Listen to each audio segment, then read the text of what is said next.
დაანონსებული რევოლუციის ერთ-ერთი ორგანიზატორი, გერმანიაში მცხოვრები ნანა სანდერსი აქციაზე მიმსვლელ ადამიანებს საკუთარ რეკომენდაციებს უზიარებს. ერთ-ერთი აუცილებელი მოთხოვნაა, რომ 4 ოქტომბრამდე რამდენიმე დღით ადრე არ დაკავდეთ სექსით, რადგან ამ დღეს ბევრი ენერგიაა საჭირო.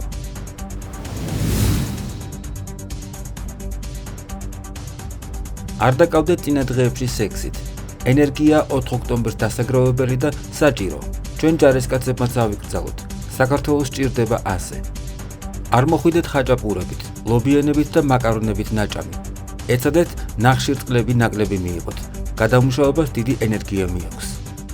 მხედველობის სათვალის ნაცვლად გეკეთოთ ლინზები და წამოიღეთ ლინზების მარაგი. თუ უეჭველი სათვალით მოდიხართ, დამატებითი სათვალე წამოიღეთ. წამოიღეთ პროტეინის ნექები, შოკოლადი, ურძნის შაქრები. ენერგია გჭირდებათ.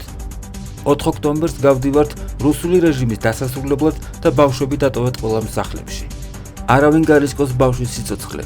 პირველ რიგში მშობლებმა იგრძნონ მაღალი პასუხისმგებლობა საკუთარი შვილების სიცოცხლის და ჯანმრთელობის წინაშე.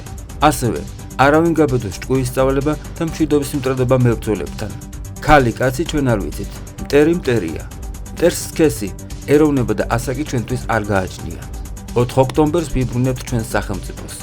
4 ოქტომბერს ვათავისუფლებთ ჩვენს ქვეყანას მტრისგან. წერს ნანა სანდერსი სოციალურ ქსელში.